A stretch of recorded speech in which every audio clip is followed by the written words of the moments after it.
फिर हम पढ़ते हैं सल्फ़र के बारे में। सल्फ़र का कॉमन नेम है brimstone, flowers of sulphur the element. First point है adapted to persons of scrofulous diathesis subject to venous congestion especially of portal system. ऐसे लोगों को सल्फ़र दिया जाता है जो स्क्रॉफलेस डायथिसिस को, स्क्रॉफलेस मतलब कि ग्लैंड से रिलेटेड प्रॉब्लम अगर है तब, डायथिसिस मतलब कि जो tendency to have a disease, ठीक है, उसको बोलते हैं डायथिसिस। और सब्जेक्ट टू वीनस कंजेशन, और जिसको वीनस कंजेशन की दिक्कत है, कंजेशन मतलब एक्यूमुलेशन ऑफ ब्लड हो जाना या फिर म्यूकस का एक्यूमुलेशन हो जाना। तो अगर वीनस कंजेशन लिखा मतलब वेन्स में ब्लड का एक्यूमुलेशन हो रहा है तो उस केसेस में सल्फ़र देंगे। स्पेशली ऑफ पोर्टल सिस्टम, खास करके पोर्टल सिस्टम में अगर कोई कंजेशन हो रहा है वेनस कंजेशन तो उसमें हम देंगे सल्फ़र। फिर सेकंड पॉइंट है persons of nervous temperament, quick motion, quick tempered, plethoric, skin excessively sensitive to atmospheric changes, hepar sulph, calc carb, सोलाइनम। ऐसे पर्सन्स जो नर्वस टेम्परामेंट के हैं, क्विक मोशन करते हैं, क्विक टेम्पर का मतलब बहुत आसानी से मूड चेंज हो जाता है, आसानी से गुस्सा आ जाता है, क्विक टेम्पर्ड, या आसानी से मतलब कि उनका मूड फ्लक्चुएट कर जाए उसे बोलते हैं क्विक टेम्पर्ड। प्लेथोरिक है, प्लेथोरिक मतलब कि स्ट्रॉन्ग सर्कुलेटरी सिस्टम है, हीमोग्लोबिन ज़्यादा है उनमें, उनको दिया जाएगा, ठीक है। Skin excessively sensitive to atmospheric changes, skin जो है उनकी वो सेंसिटिव है बहुत एटमॉस्फेरिक चेंजेस के लिए, तो उनमें हम सल्फ़र देंगे। उसमें और भी रेमेडी हमारे पास 3 रेमेडी सल्फ़र के अलावा, वो है hepar, sulph, kali carb and सोलाइनम। जो यहाँ पे क्विक टेम्पर्ड लिखा है उसका मतलब है कि जिन्हें बहुत जल्दी गुस्सा आ जाता है, ठीक है, वेरी इजीली एंग्री, वैसे वाले लोग उनको बोलते हैं क्विक टेम्पर्ड। फिर है for lean stoop shouldered persons who work and sit stooping, work stooping like old man, ठीक है। ऐसे लीन मतलब पतले, स्टूप शोल्डर मतलब झुके हुए शोल्डर वाले लोगों के लिए जो वॉक करते हैं एंड बैठते हैं स्टूप होकर, झुक कर बैठते हैं, झुक कर चलते हैं, उनको दिया जाता है walk stooping like old man, जो ओल्ड मैन की तरह झुक कर चलते हैं उनमें हम देते हैं सल्फ़र। फिर है standing is the worst position for sulphur patients, they can not stand, every standing position is uncomfortable. Standing जो होता है वो वर्स्ट पोजीशन होता है सल्फ़र के पेशेंट्स के लिए, वो स्टैंड खड़े नहीं हो सकते हैं, हर स्टैंडिंग पोजीशन में वो अनकम्फर्टेबल ही रहते हैं।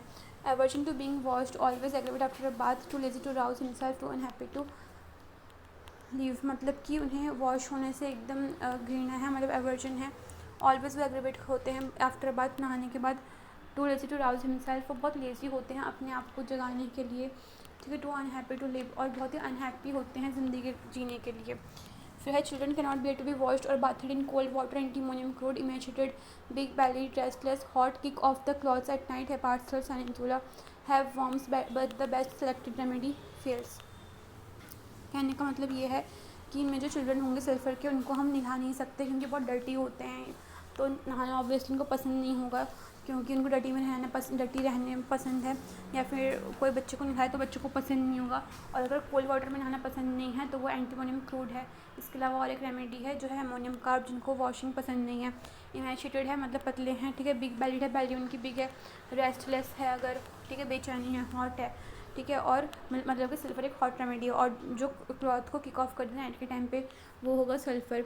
इसमें और रेमेडी हमारे पास 2 है, पार्सल्फ एंड सैनिक्यूला, है वॉर्म्स, और इनमें वॉर्म्स अगर है तो भी हम सल्फ़र सोच सकते हैं वॉर्म्स का। और एक रेमेडी है सीना करके, वो भी अच्छी होती है, बट सीना और इसमें फ़र्क है कि सीना डर्टी नहीं है जबकि ये डर्टी है, और सीना में ना एपेटाइट इंक्रीज होता है जबकि इसमें नहीं होता इंक्रीज सल्फ़र में। और एक चीज़ याद रखना है कि जो सल्फ़र है वो ट्राई ऑफ बर्निंग रेमेडीज़ में आता है, ठीक है। मतलब कि उसमें 3 रेमेडी आते हैं, एक है सल्फ़र, आर्सेनिक, फॉस्फोरस। डिफ्रेंशिएट कैसे करेंगे, सल्फ़र डर्टी होता है, ठीक है, और आर्सेनिक को वार्म से आराम मिलता है। फॉस्फोरस जो होता है उसको आइस वगैरह खाना पसंद होता है, ईट्स आइसक्रीम या ईट्स कोल्ड, ऐसा कुछ था कि, ठीक है, आइस खाना पसंद है।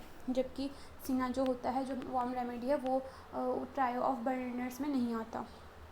फिर हम देखते हैं इसमें लिखा है कि have worms but the best selected remedy fails, इनमें वर्म्स होता है लेकिन जो बेस्ट सेलेक्टेड रेमेडीज़ होती है अगर फेल हो जाती है, मान लो, ठीक है, ये अलग पॉइंट हो गया वर्म्स वाला।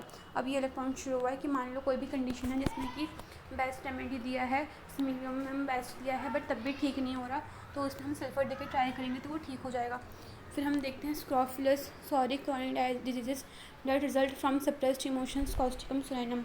स्क्रॉफुलस सॉरिक और क्रॉनिक डिजीजेस अगर है, ठीक है, मतलब सल्फ़र बेसिकली क्रॉनिक रेमेडी है जो क्रॉनिक केसेस में दी जाती है।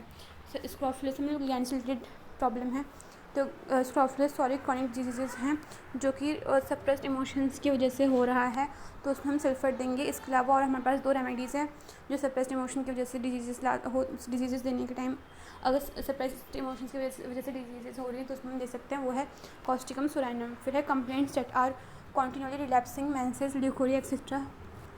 Patient seems to get almost well when the disease returns again and again. Complaints जो हैं सल्फ़र के वो ये होगा कि कॉन्टिन्यूअली जो है वो रिलैप्स कर रहा है, मतलब बार बार रिकर हो रहा है, ठीक है, पहले ठीक हो जा रहा है फिर कुछ दिन बाद दोबारा हो रहा है, तो उसमें देंगे। जैसे मान लो मेंसेस, ल्यूकोरिया के प्रॉब्लम्स जो हैं वो ठीक हो रहे हैं बट फिर वापस हो जा रहे हैं, तो उसमें हम देंगे सल्फ़र। इसमें होता है कि पेशेंट जो होता है वो ठीक हो जाता है लेकिन फिर बाद में डिजीज़ जो है बार बार वापस आती है, तो उसमें हम देंगे सल्फ़र। फिर है congestion to single parts, eyes, nose, chest, abdomen, ovaries, arms, legs और any organ of the body marking the onset of tumours और मैलिग्नेंट ग्रोथ्स, स्पेशली क्लाइमेक्ट्रिक।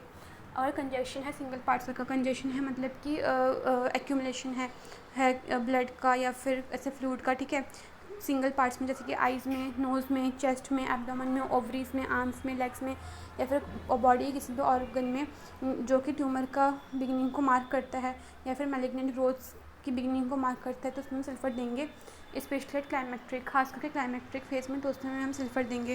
क्लाइमेक्ट्रिक मतलब कि जब ट्रांजिशन होता है ना मेनोपॉज की तरफ, उस फेज़ को बोलते हैं क्लाइमेक्ट्रिक। तो उसमें अगर कंजेशन हो रहा है मतलब एक्यूमुलेशन हो रहा है फ्लूइड का, तो उसमें सल्फ़र देंगे। फिर है sensation of burning on vertex and smarting in eyes, in face without redness of vesicles in mouth and dryness of throat, first right then left, in stomach, in rectum, in anus and itching piles and scalding urine like fire, and in ripples, arsenic in chest, rising to face of skin of whole body with hot flushes, in spots between scapula, phosphorus।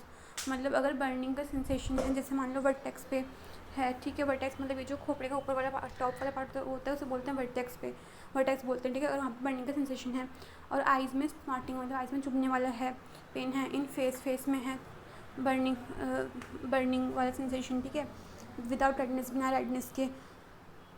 अगर mouth में vesicles फफोले हैं उसमें burning का sensation है। And thought का dryness है और साथ में सेंसेशन ऑफ बर्निंग है। पहले राइट का होगा फिर लेफ्ट साइड का होगा, तो हम सल्फर सोच सकते हैं। इसके अलावा स्टमक में सेंसेशन ऑफ बर्निंग, रेक्टम में सेंसेशन ऑफ बर्निंग, एनएस में sensation of burning, and piles जो इचिंग पाइल्स है उसमें sensation of burning, and scalding urine में है। स्काल्डिंग यूरिन मतलब कि जलाने वाला यूरिन, ठीक है, और लाइक फायर इन रिपल्स, जैसे कि फायर जो है वो रिपल्स की फॉर्म में उनको फील हो रहा है बर्निंग सेंसेशन के दौरान, तो उसमें हम सल्फ़र सोच सकते हैं और आर्सेनिक भी सोच सकते हैं। चेस्ट में अगर सेंसेशन ऑफ बर्निंग है जो फेस तक राइज कर रहा है, of skin of whole body, पूरे बॉडी के स्किन में हो रहा है, ठीक है, विद हॉट फ्लैशेस के साथ। इन स्पॉट्स बिटवीन स्कैपुला जो है उसके बीच में स्पॉट्स है, वहाँ पे सेंसेशन ऑफ बर्निंग हो रहा है, तो हम इसमें सल्फ़र सोचेंगे।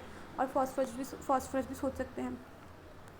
सिक हेडेक एवरी वीक और every 2 weeks, prostrating, weakening, sanguinaria with hot vertex and cold feet, ठीक है, मतलब अगर सिक हेडेक है मतलब बहुत उसको बीमारी में बीमार है और हेडेक उसको होता है एवरी वीक या एवरी 2 वीक्स में, ठीक है, और साथ में प्रोस्ट्रेटिंग मतलब वीकनेस है, वीकनिंग है, तो हम सल्फर एंड सैंगुइनिया सोच सकते हैं with hot vertex and cold feet.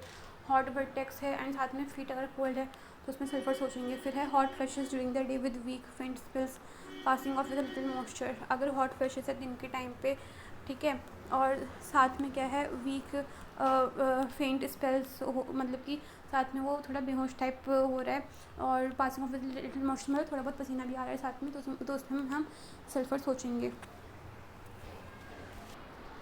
तो passing off with little moisture मतलब कि थोड़े से पसीने के बाद बंद हो जाता है, जो इसका फेंट स्पेल्स है मतलब बेहोश होना जो होता है इसका बंद हो जाता है, और मतलब थोड़ा पसीने के साथ। और उसके बाद हॉट फ्लश, और दिन के टाइम वो वीक होता है और हॉट फ्लशेस को होता है, मतलब गर्मी जैसे बोलते हैं ना फ्लशेस क्या होते हैं, हॉट फ्लशेस मतलब कि बीच बीच में बहुत गर्मी लगना, उसे बोलते हैं हॉट फ्लशेस। नेक्स्ट है bright redness of lips as if the blood would burst through tube, जो लिप्स है उसमें ब्राइट रेडनेस देखने को मिलता है जैसे कि ब्लड उसमें से निकल आएगा अभी, ऐसे हमें ट्यूब में भी देखने को मिलता है। फिर है वीक एम्प्टी गोन और faint feeling in the stomach about 11 AM 10 or 11 AM, amelioration by eating extreme carb, cannot wait for lunch, frequent weak faint spells during the day, compare zinc. जो सल्फर है उसमें weak empty feeling या gone और faint feeling होते हैं stomach में, मतलब week मतलब कमज़ोर, ठीक है, एम्प्टी गॉन फेंट फीलिंग मतलब कि पेट में खालीपन सा फील होता है, जिसकी वजह से कभी कोई ऐसा लगता है ना कि पेट अंदर से खाली है और ऑर्गन्स जो है इस तरह से नीचे की तरफ ड्रैग हो रहे हैं, तो वैसा फीलिंग जो होता है उसे बोलते हैं वीक एम्प्टी गॉन और फेंट फीलिंग इन स्टमक, मतलब खाली खाली सा रहता है इसका स्टमक, ठीक है। अबाउट 11 AM 11 बजे के आसपास और 10 से 11 बजे अगर आराम मिल रहा है खाने से तो वो नाइट्रियम कार्ब होगा।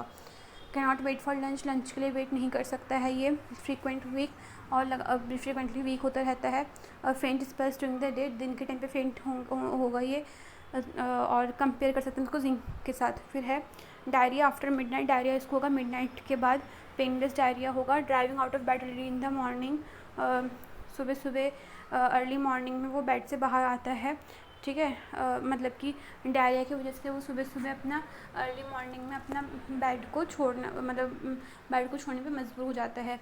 सल्फ़र, ऐसे हमारे पास और 2 रेमेडीज है, वो है लॉज and psorinum. As if the bubbles are were too weak to retain their contents, जैसे कि बबल्स जो थे वो बहुत वीक थे अपने कॉन्टेंट्स को रिटेन करने में, ठीक है। इसलिए उसको तुरंत बेड से उठना पड़ता है, डायरिया में उसका ऐसे फील होता है। फिर उसके बाद है कॉन्स्टिपेशन में क्या होगा, क्योंकि डायरिया में लूज स्टूल्स होता है, और लूज स्टूल्स क्यों है, क्योंकि उसके जो उसके बॉवल्स हैं, जो उसका डाइजेस्टिव सिस्टम है वो वीक है, कि कॉन्टेंट्स को होल्ड नहीं कर पा रहा है, इसलिए लूज स्टूल, मतलब इसलिए डायरिया हो रहा है। नेक्स्ट है कॉन्स्टिपेशन की बात करते हैं। कॉन्स्टिपेशन जो होगा इसमें लिखा है कि स्टूल्स हार्ड होंगे, नोटी होंगे। नोटी मतलब कि गांठ की, जैसे बोलते हैं ना कि गांठ टाइप होती है, तो वैसे नोटी होगा, ठीक है। ड्राई होगा, जैसे कि बर्न्ट है, as if dry as if burnt, ऐसे में ब्राइने में भी देखने को मिलता है, ब्रैकेट में लिखा हुआ है। लार्ज पेनफुल होंगे स्टूल्स कॉन्स्टिपेशन के दौरान। Child is afraid to have the stool on account of pain, और pain compels child to desist on first effort alternating with diarrhoea, मतलब कि बच्चा जो है उसको, मतलब वो डरता है स्टूल पास करने पे पहली बार में, क्योंकि पेन होता है उसको कॉन्स्टिपेशन में, और पेन की वजह से वो डेसिस्ट मतलब कि छोड़ देना है, ठीक है। तो एफर्ट्स को छोड़ देता है फर्स्ट, तो वो कोशिश भी नहीं करता, और इसका जो कॉन्स्टिपेशन है वो ऑल्टरनेट करता है विद डायरिया सल्फर में। फिर है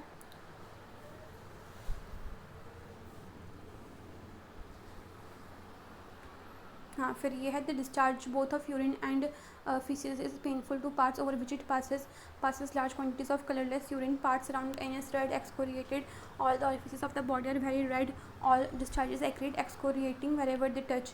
जो डिस्चार्जेस है इसके यूरिन एंड फीसेस के दोनों के बहुत पेनफुल है उन पार्ट्स में से जिसमें से वो पास हो रहा है, और पास होता है लार्ज क्वांटिटी में कलरलेस यूरिन।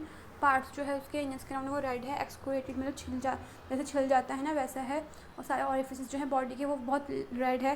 सारे डिस्चार्जेस के एक्रीड होंगे, और जहाँ से भी पास करेंगे, जहाँ से भी टच करेंगे, वहाँ पे वो एक्सकोरेट कर देंगे उस एरिया को।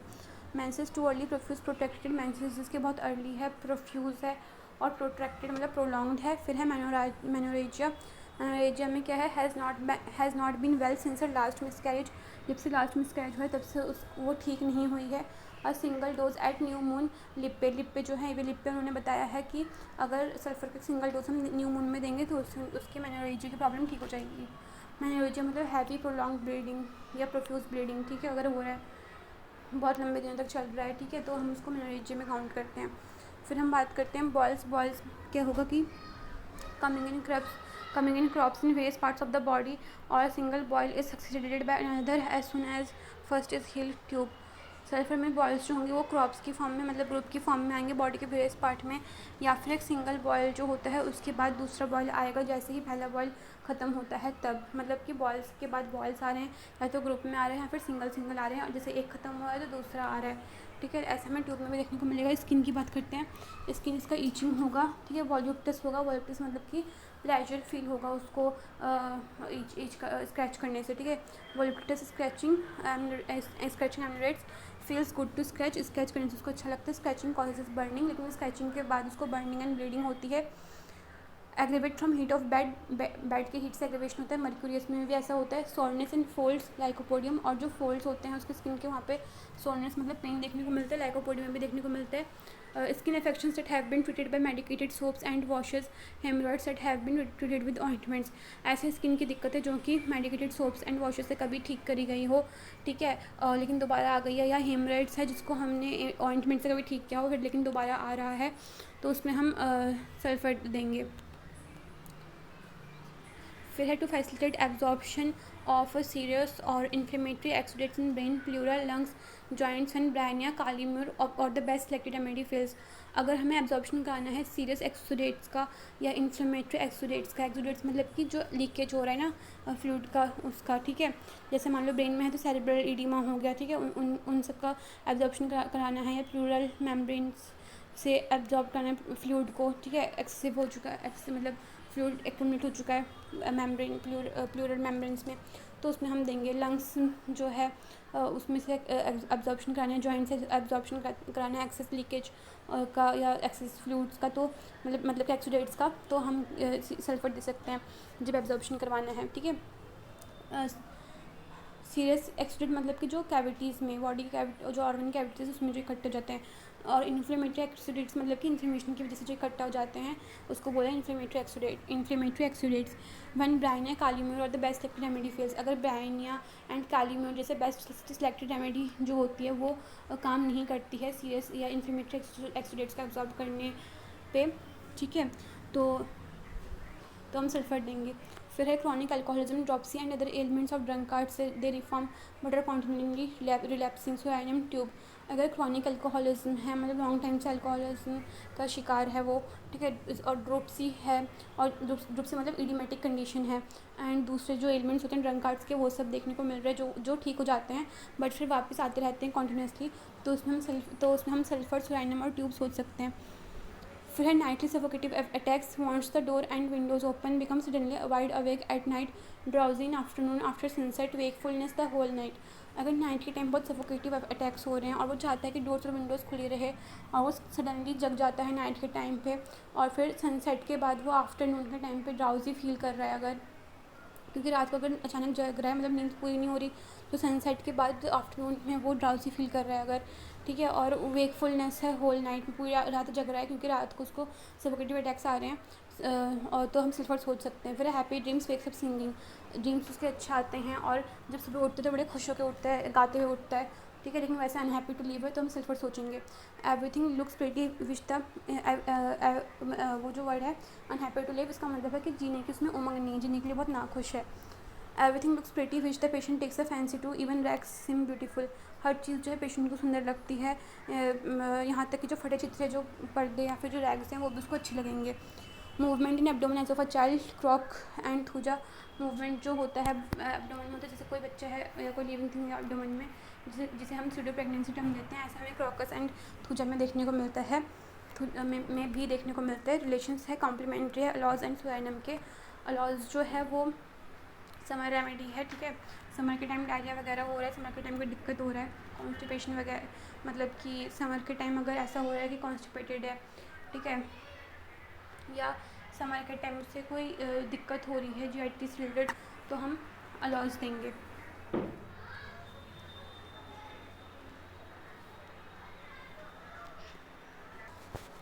अलॉज जो हैं वो तब देते हैं जब जैसे डायरिया वगैरह की दिक्कत है कि इसमें लाइन भी थी वांट ऑफ कॉन्ट्रैक्शन, ऐसे कुछ लाइन था, ठीक है, अलॉज जब हमने पढ़ा था तब कि वांट ऑफ कॉन्फिडेंस इन स्पिरिनाइन, तो मतलब डायरिया वगैरह की दिक्कत है समर में तो अलॉज सोचेंगे।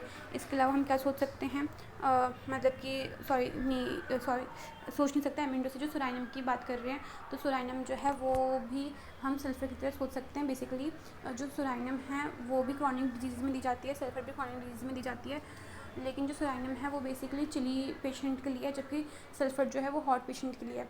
फिर है elements from the abuse of metals generally, अगर एलिमेंट्स हो रही है मेटल्स के अब्यूज़ की वजह से तो हम सल्फर सोच सकते हैं। मेटल के अब्यूज़ की वजह से हमने हेपार सल्फ में भी देखा था कि रेमेडी जो है हो सकती है हेपार सल्फ, और इस सल्फर भी है, कंपेटिबल है calcarea lycopodium pulsatilla sars and sepia के साथ।